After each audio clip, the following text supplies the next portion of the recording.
Muito bem, irmãos. Eu quero crer que todos que aqui estão, de alguma forma, têm entendido e têm percebido a necessidade de ter Jesus Cristo como Salvador da sua vida. Alguém aqui nessa noite que fala, eu ainda não entendi sobre esse assunto, pastor. Só levante a sua mão. Eu não entendi ainda, mas gostaria de entender. Eu creio que todos nós somos cristãos, amém? Todos nós temos conhecido Jesus Cristo como o Salvador da nossa vida. Então é importante, nós estamos no mês missionário, eu sei que muito daquilo que é falado aqui, talvez você diga, eu já ouvi sobre isso. Mas Deus tem colocado no meu coração, durante esse mês, eu creio que aquilo que tem sido falado aqui na apresentação dos slides e da realidade dos continentes no que diz respeito à vida cristã, vocês têm percebido, e as pessoas que têm estudado sobre o assunto têm percebido, que o secularismo tem contribuído para a diminuição da ação cristã no mundo. E quando a gente fala de secularismo, as pessoas, o que quer dizer isso? É que o material está ocupando o lugar do espiritual. Ou seja, muitas vezes a religião, ela não é mais vista como um ministério. Ela é vista simplesmente como uma forma de atender os homens nas suas ambições e nas suas vaidades. O cristianismo, ele tem por único e principal propósito restaurar a comunhão do homem com Deus e, desta forma, reconduzi-lo a viver uma eternidade ao lado de Deus. E essa é o principal motivo do cristianismo. Nós entendemos que a vida presente, esses anos que vamos passar aqui na Terra, eles são nada mais, nada menos do que a misericórdia do Senhor. Deus poderia ter nos destruído, inclusive lá no Jardim do Éden. Porém, Ele escolheu nos dar uma oportunidade para refletirmos sobre a escolha adâmica e decidirmos se nós desejaríamos continuar o caminho escolhido por Adão ou nos arrepender desse caminho e, através da obra redentora de Cristo, ter a nossa comunhão com o Senhor restaurada. Eu creio que é isso que nós estamos vivendo. É esta oportunidade que Deus nos dá de 70, 80, 90, 100, 120 anos de vida, uma oportunidade para nós repensarmos a escolha adâmica. E a partir do momento que repensamos a escolha adâmica e aceitamos Jesus Cristo como nosso Salvador, agora a razão para estarmos aqui não é a graça para a salvação, mas é a graça para nos unirmos a Cristo nesse ministério de levar esta oportunidade de salvação e de perdão àqueles que ainda não o conhecem. Lá em Marcos capítulo 16, versículo 15, o Senhor Jesus, nos momentos que antecederam a sua ascendência ao céu, ele se dirigiu aos seus discípulos e àqueles que o seguiram e disse: Ide por todo o mundo e pregai o evangelho a toda criatura. Vamos orar. Deus, fala conosco nesta noite e faz-nos entender qual o propósito que o Senhor tem para a nossa vida, para a vida da nossa igreja. E nos ajude a tomarmos decisões que nos afaste de um secularismo mundano e nos aproxime de um ministério espiritual cristão. Nos dá graça em nome do Senhor Jesus. Amém. O secularismo tem afastado pessoas de Deus. É triste, eu estava conversando com um irmão muito piedoso lá da Inglaterra, o Sr. Holland, e o Sr. Holland é um inglês atuante lá no Ministério da Sociedade Bíblica Trinitariana, lá na Inglaterra, e ele estava me dizendo que na Inglaterra apenas 5% dos ingleses hoje são cristãos. A grande maioria tem se afastado de Deus. E o que tem feito a igreja sobreviver na Inglaterra são os imigrantes, que vêm de outros países, de outras nacionalidades, e eles ainda são cristãos, e esse cristianismo ainda tem se manifestado na Inglaterra. Ele falava de grandes catedrais, bonitas catedrais, que outrora simbolizavam a força, o poder do Evangelho, agora limitada a poucos frequentadores e com grande dificuldade de se substituir os líderes que hoje já são bem idosos, e não existe hoje pessoas que estejam dispostas a se envolverem com o Evangelho e darem continuidade ao cristianismo ali na Inglaterra. Estamos falando dos ingleses. E outrora, a Inglaterra foi o berço da reforma, foi um país que foi abalado por movimentos avivalistas, né, de grandes avivamentos, e hoje estão limitados. E assim também na França ou na Suíça, países outrora que foram grandemente um símbolo do cristianismo, do poder do cristianismo, que enviou missionários por todo o mundo. A Holanda, hoje o ateísmo tem se propagado, as religiões islâmicas têm, provavelmente a França ela tem uma estatística nos próximos 20 anos a França será muçulmana, na sua maioria, no sentido que diz respeito da estatística religiosa. Hoje, por exemplo, o prefeito de Paris é muçulmano. Né? Então você vê, enquanto os cristãos estão se secularizando, ou seja, se envolvendo mais com o materialismo, nós vamos ver as religiões como os muçulmanos estão buscando mais a prática religiosa e ocupando o vazio deixado pelos cristãos.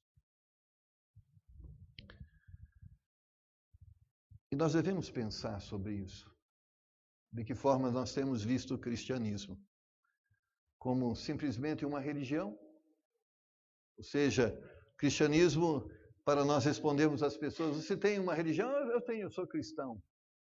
Então, o cristianismo é uma religião? Eu creio que é mais do que uma religião. O cristianismo é um estilo de vida. Eu creio que o cristianismo é mais do que um estilo de vida, o cristianismo é uma militância. Quando nós assumimos crer em Cristo, nós escolhemos um lado e nos posicionamos ao lado de Cristo, não só para usufruirmos dos benefícios da fé, mas também para nos envolvermos com o trabalho e o exercício do ministério da fé.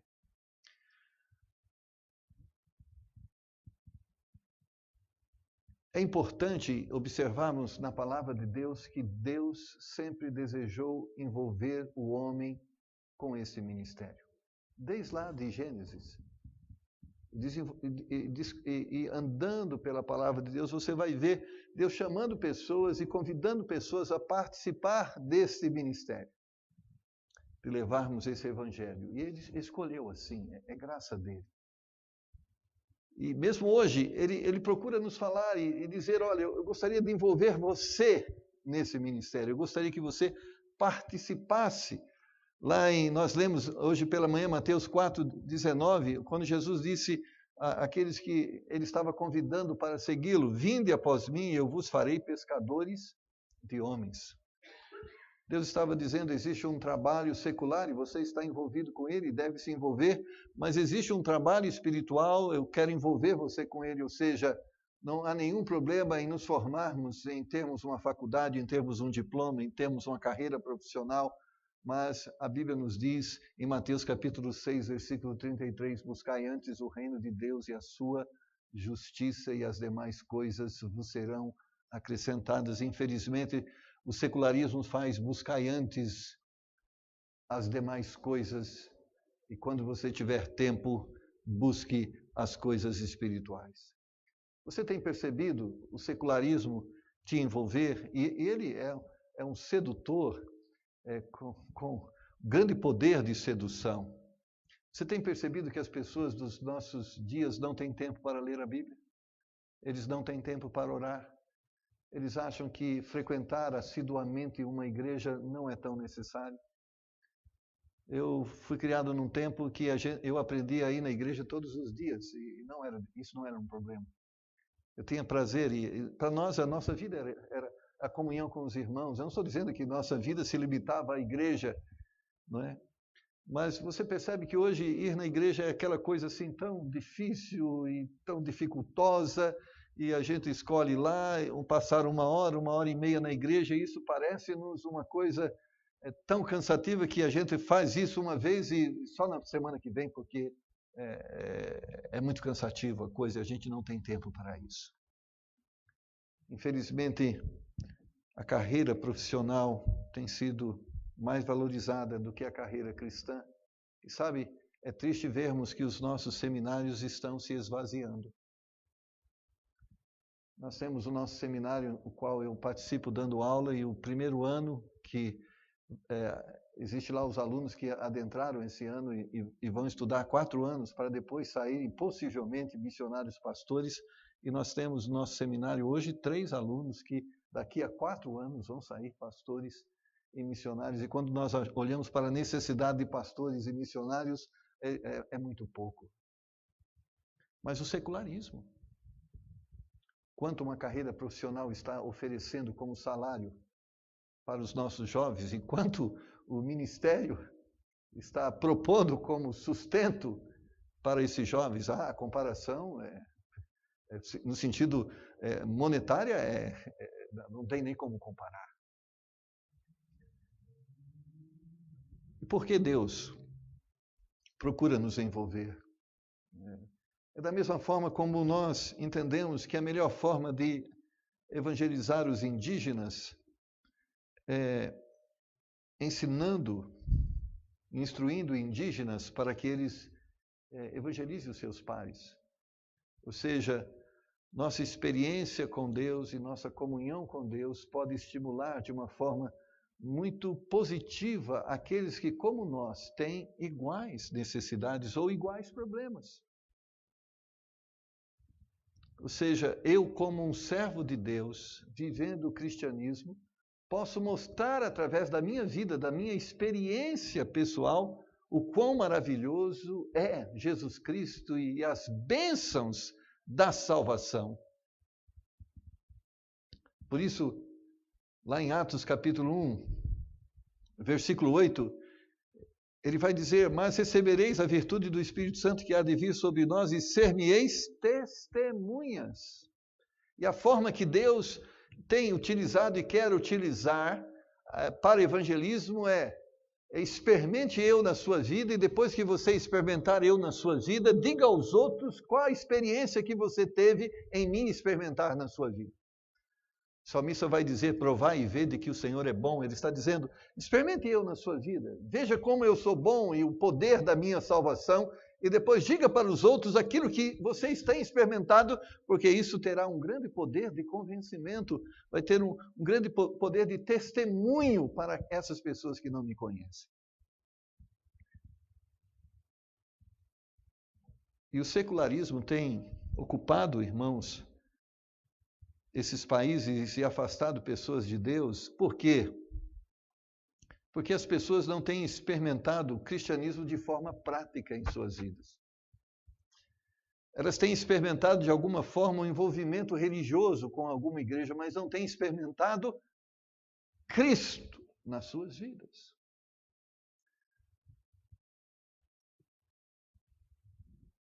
E a importância desse testemunhar de Cristo, e por quê? Primeiramente, irmãos, Deus gostaria, eu quero que você entenda, Deus quer que a sua verdade seja conhecida não só de uma forma teórica, mas de uma forma prática, testemunhal, visível. E nós somos esta forma visível de demonstrarmos e de falarmos sobre o poder de Deus, o poder transformador e libertador que Ele tem. Como é gostoso quando você, convivendo com outras pessoas que não te conhecem, elas podem perceber essa verdade em você e, sem te conhecer, chegar até você e dizer: você é cristã? E você se surpreende e diga: por quê? Porque você é diferente. Eu vejo algumas coisas diferentes em você. Porque o cristianismo verdadeiro, ele é um cristianismo transformador, é um cristianismo libertador. Ele traz paz ao nosso coração, ele traz segurança e segurança eterna. Ele traz transformação de vida. Eu estava falando com uma senhora essa semana e disse: olha, eu louvo a Deus.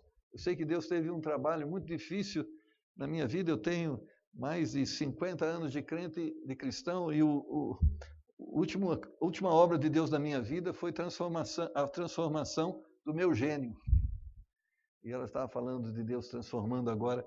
Eu tinha um gênio muito difícil e muito duro de se lidar e de constante conflito com as pessoas, mas Deus havia transformado também o seu gênio, o seu temperamento, e ela era uma pessoa diferente.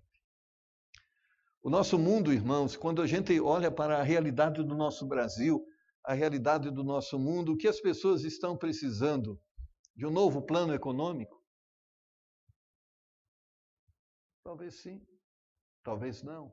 Mas com certeza nós podemos afirmar o que as pessoas estão precisando é de um encontro com Cristo. As pessoas estão precisando de Deus. Elas precisam ser transformadas no seu caráter, na sua forma de viver, na sua conduta. E transformação é só Deus que faz.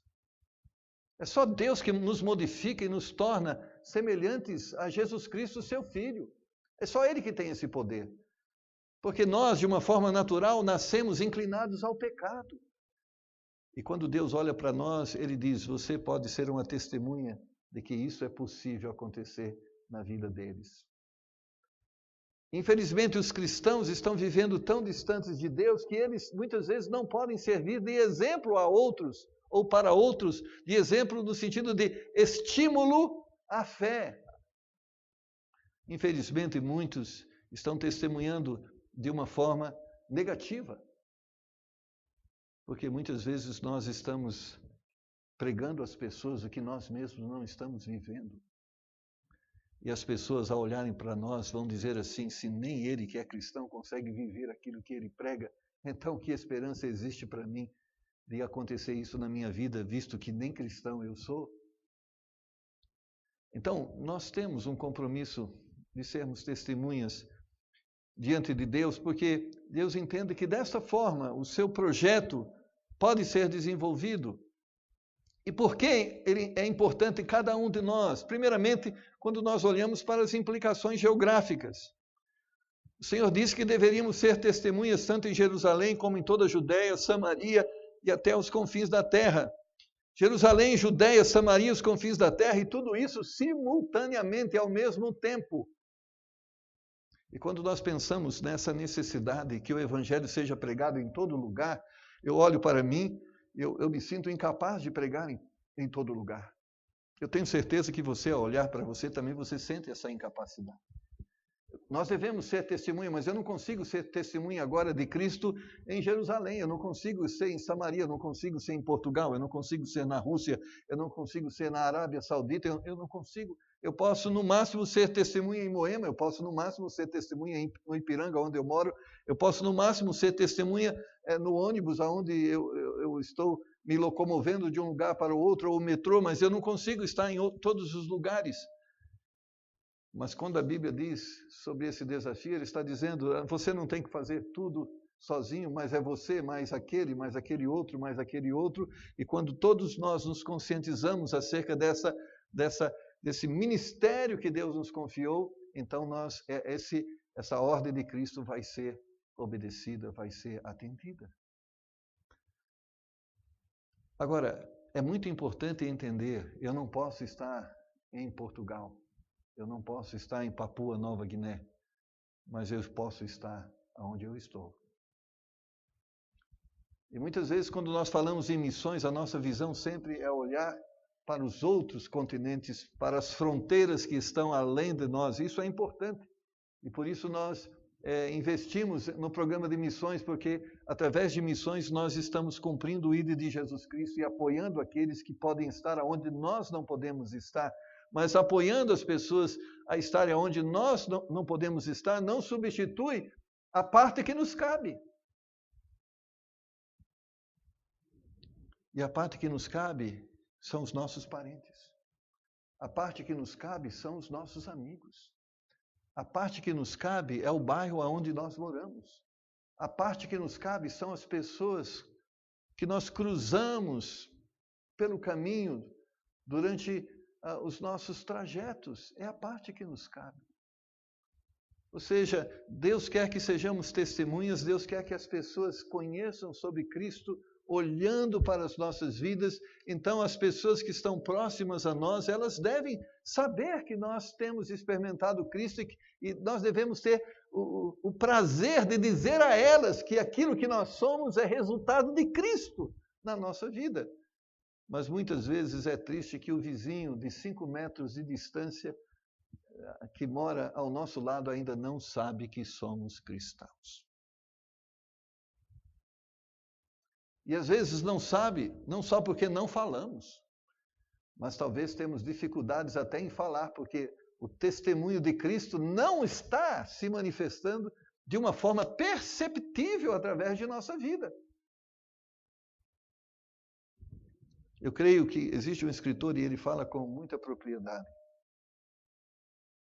Ele diz assim, faz uma frase usando assim: fale de Cristo sempre, se necessário, use palavras.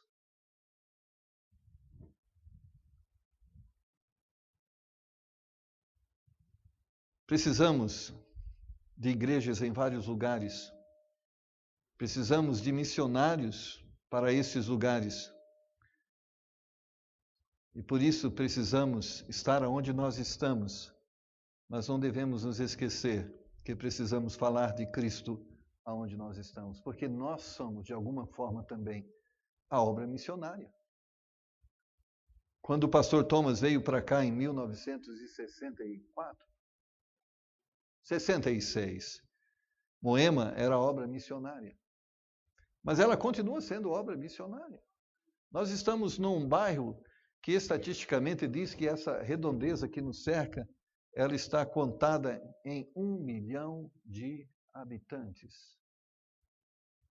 Nós estamos em Moema. E se você contar, fizer uma estatística de todas as igrejas que se dizem evangélicas, talvez elas não consigam reunir em seus cultos mais do que 2.000, 3.000 membros. E nós estamos num bairro de 1 milhão de habitantes. Ou seja, Moema também é missões. E quando eu falo Moema também é missões, eu estou dizendo o prédio onde você mora é um campo missionário. A rua onde você mora é um campo missionário. E o Senhor Jesus disse: ser-me-eis testemunhas tanto em Jerusalém, ou seja, como em Judéia, em todos os lugares da terra. Então Deus tem nos chamado. E sobretudo, Deus tem nos chamado a todos nós por causa da amplitude de necessidades. 1 Coríntios 3,6, a Bíblia diz: eu plantei, Apolo regou, mas Deus deu o crescimento. Ou seja, é humanamente impossível atender todas as necessidades. Como pastores, a nossa semana tem uma demanda muito intensa. Às vezes é difícil encaixar o horário para cada pessoa que tem sua necessidade.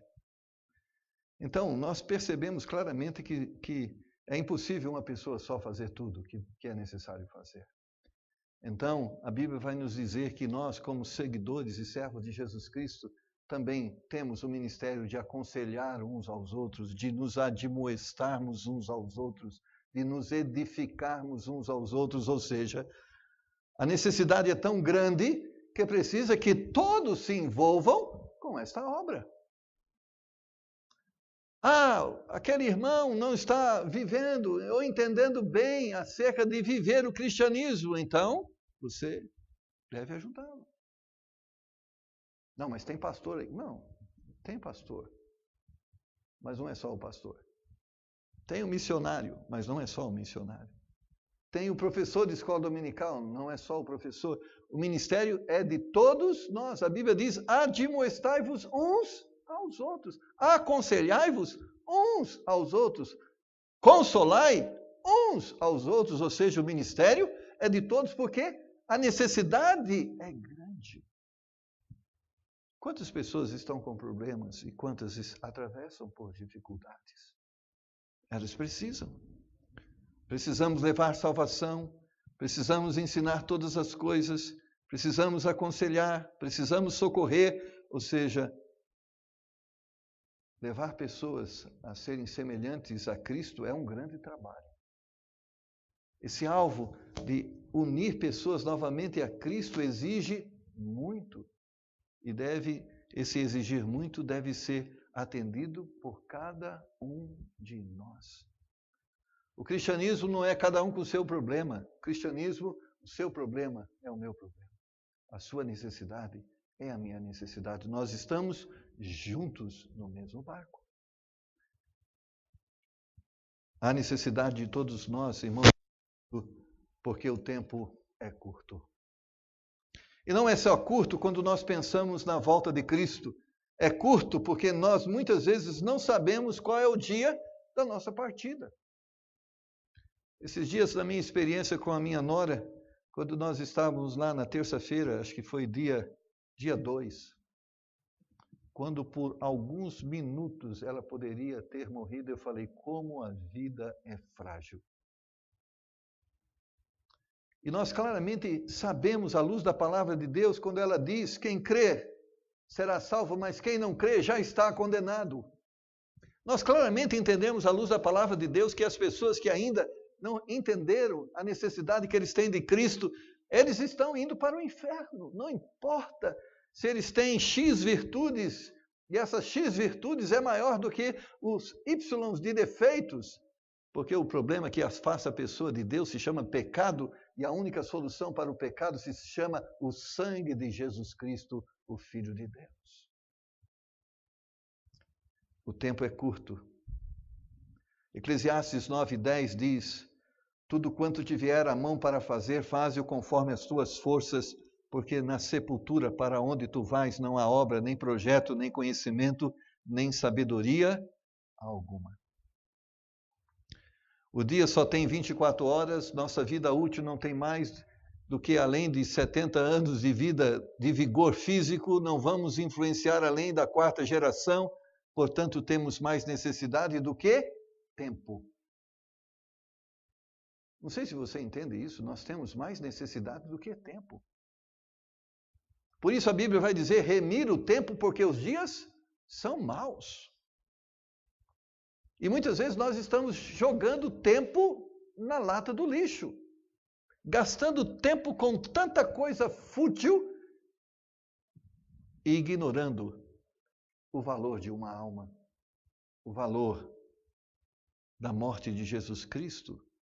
Por isso, irmãos, é necessário dividir tarefas, é necessário termos mais pessoas.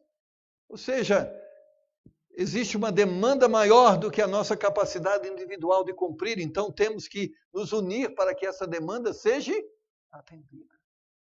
Nós estamos orando pelo nosso Brasil, amém? Mas oração sem evangelização é nulo. Não vai acontecer nada. Se você quer um Brasil melhor, você tem que evangelizar mais. Porque um Brasil melhor significa pessoas sendo libertas dos seus pecados através da graça redentora de Jesus Cristo, Filho de Deus. Então não adianta esperarmos um Brasil melhor se nós não evangelizarmos o nosso Brasil. O perigo, irmãos, de não considerarmos esses fatos é que nós somos responsáveis por esse tempo presente. Houveram missionários no passado que fizeram aquilo que tinham que fazer no seu tempo. E o tempo que nós estamos vivendo é nosso, não é de outro. Não é de Taylor, não é de Moody, não é de Spurgeon, é do Marcos, é do Valmir, é do Valdir, é do João, é do Antônio, é nosso tempo. A responsabilidade do nosso dia é nosso. Nós não podemos viver do passado. No passado existiram muitos homens de Deus. Já passaram. E no presente, onde estão os homens de Deus? Onde estão as mulheres de Deus? Estes que podem fazer diferença no nosso século, aonde eles estão? E sabe onde eles estão? Preocupados com a vida presente. Preocupados em comprar, vender, ganhar, ser. E esqueceram-se de que a salvação não só os privilegiou com o céu, mas também os privilegiou com o ministério de levar Jesus Cristo àqueles que ainda não conhecem. É um privilégio. É um privilégio. Levar pessoas a Cristo é um privilégio. E certamente essas pessoas serão eternamente gratas a nós, pelo ministério que foi cumprido fielmente. Eu creio que lá no céu as pessoas vão olhar para você e vão dizer: obrigado, obrigado, obrigado, porque você me falou de Cristo. A Bíblia diz, Paulo falando sobre isso, que a única coisa que vai existir no céu de premiação será o galardão pelo nosso serviço ao Senhor. Deus, além de nos dar o ministério, Ele vai nos galardoar por esse ministério. Ou seja, ele tem valor.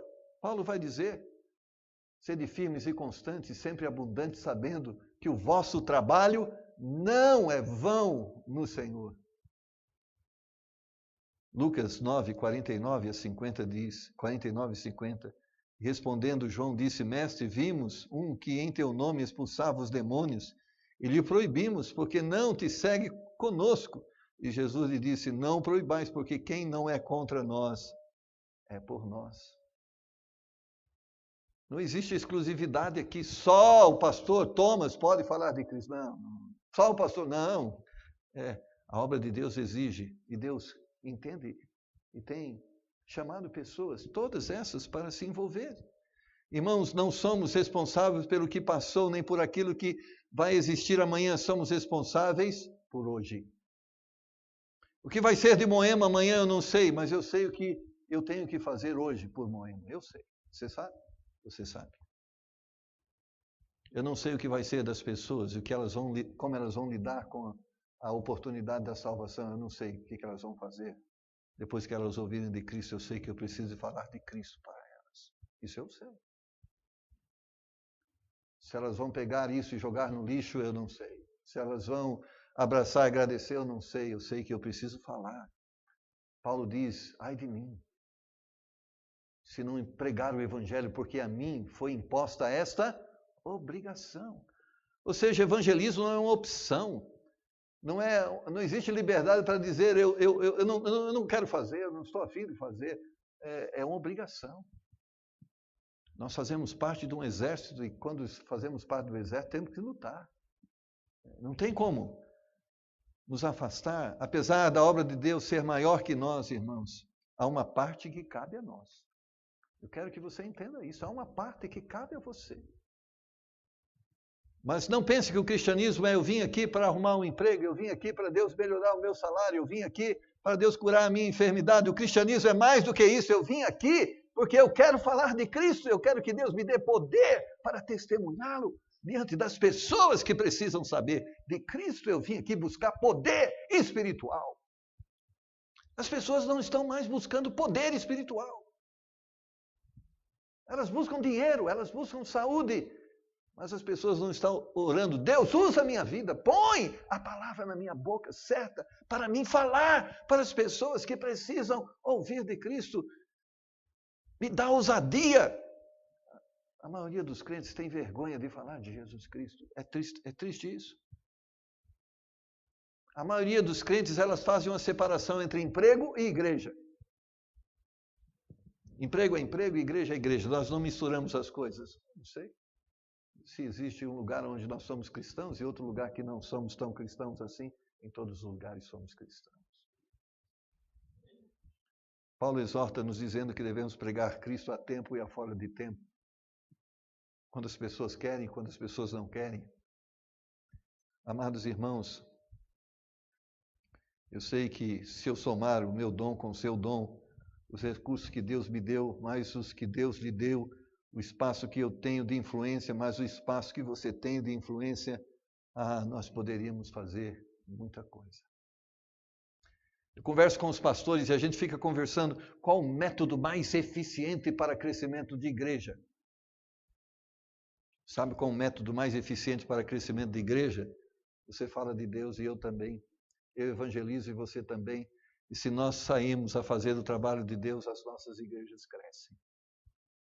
Mas às vezes nós estamos esperando as pessoas caírem de paraquedas. Você já percebeu quantas pessoas nos visitam? Eu estou falando de mim, de nós, de todos nós. Quantas pessoas nos visitam na igreja? Pastor, que bênção, há sempre pessoas nos visitando hoje. Por exemplo, nós temos várias pessoas nos visitando. Pergunte a essas pessoas quem as convidou para estarem aqui.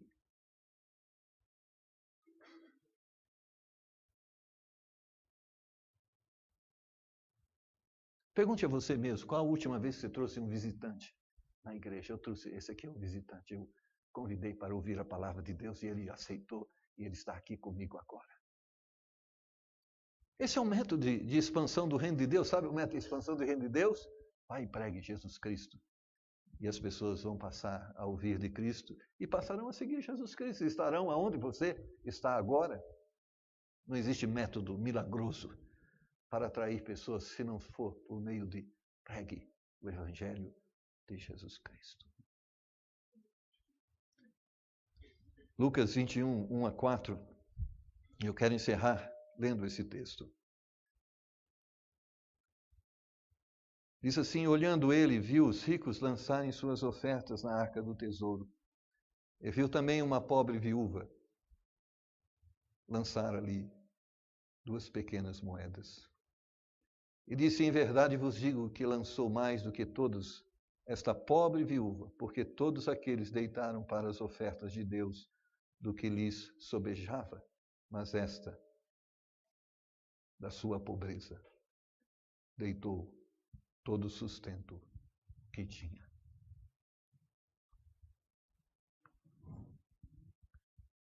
Deus somente será tudo na sua vida quando você entender que tudo que você tem é Ele. Ele será o primeiro na sua vida quando tudo que você tem é dele. Quando você for dele e tudo que você tem for dele, você vai experimentar Deus usar você de uma forma como você nunca experimentou viver na sua vida. Às vezes nós damos o resto do nosso tempo, compartilhamos com a igreja a sobra dos nossos talentos. Às vezes, nosso tempo diário com Deus é quando sobra tempo. Por isso, muitas vezes, o que existe nas igrejas é um cristianismo frio, insípido, porque as pessoas estão recebendo aquilo que elas estão plantando. Elas dão o resto para Deus e comem as migalhas de Deus. Poderiam sentar-se à mesa e deliciar dos manjares e das delícias eternas, mas se limitam a conviver com as migalhas. Quantas bênçãos podemos experimentar na nossa vida se nós vivêssemos aquilo que o primeiro mandamento que o Senhor propôs nos ensina: amarás, pois, o Senhor teu Deus de todo o teu coração, de toda a tua alma, de todo o seu entendimento. Um amor exclusivista, um amor de dedicação plena e completa. Isso faria de nós homens e mulheres não só abençoados, mas frutíferos. Homens não só que usufruem de Deus, mas frutificam para o Senhor. Que Deus nos dê graça de entendermos nessa noite que há uma parte que nos cabe. Existem poucos cristãos em muitos lugares, mas nunca devemos esquecer que existem poucos cristãos em Moema. Existem 150 milhões de brasileiros que não conhecem Cristo. É uma parte que nos cabe. Cabe a você, cabe a mim. Você está fazendo a sua parte? E se você não está fazendo a sua parte, você está sobrecarregando alguém. E há uma parte que nos cabe, que ninguém pode nos substituir. E sabe que é triste vermos que algumas pessoas que temos oportunidade de falar de Cristo, nós não falamos e elas já morreram. Elas já morreram. A Bíblia diz que nós somos como arautos, atalaias. E a nós foi confiado alertarmos as pessoas sobre a necessidade que elas têm de Cristo. A Bíblia diz que elas vão morrer e vão para o inferno. Mas se tivermos nós a oportunidade de falar a elas e não falamos, o sangue dela será requerido das nossas mãos. Vamos abaixar nossas cabeças. Há uma parte que nos cobre. Você está fazendo a sua? Ó Deus,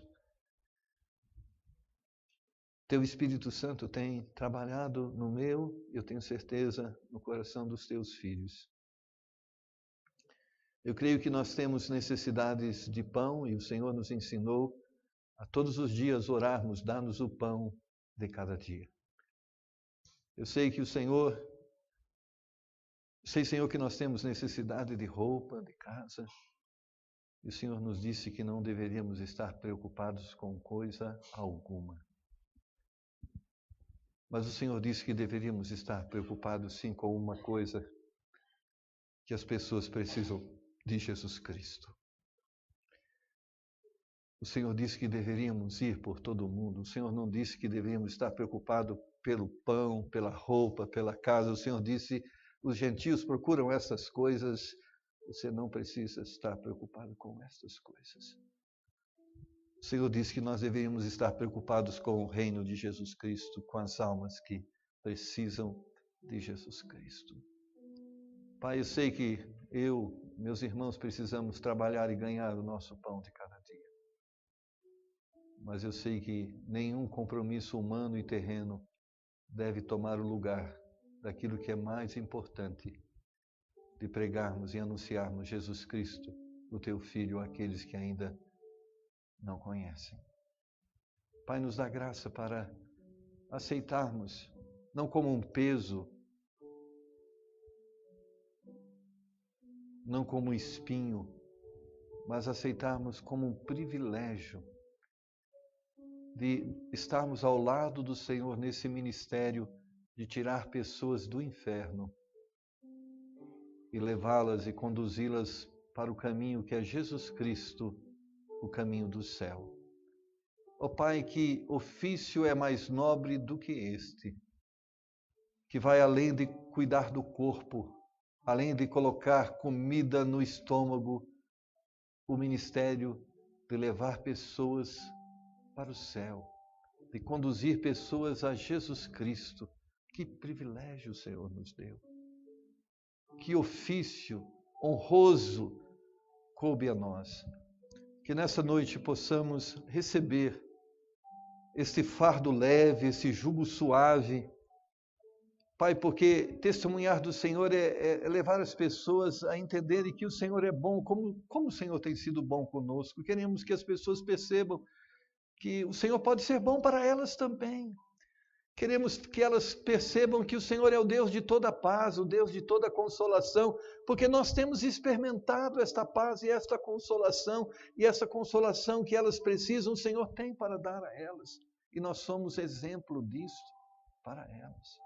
Ó Pai, porque testemunhar do Senhor é uma bênção, porque ninguém pode dar sem que antes tenha recebido. Então, ser testemunha do Senhor significa primeiro receber, para depois compartilhar. E que bênção é poder receber aquilo que o Senhor tem preparado para nós. Ajuda-nos a entender a grandeza e a beleza do ministério do evangelismo. Pai, a Tua palavra diz que quem ganha alma, sábio é. Queremos essa sabedoria. Nos ajuda, Senhor. Desperta pessoas nessa noite a saírem daqui assumindo um compromisso de testemunharem do Senhor, primeiramente com as suas vidas e depois também com a sua palavra. Ajuda-nos a cumprir a parte que nos cabe. Em nome do Senhor Jesus. Amém. Amém, meu irmão?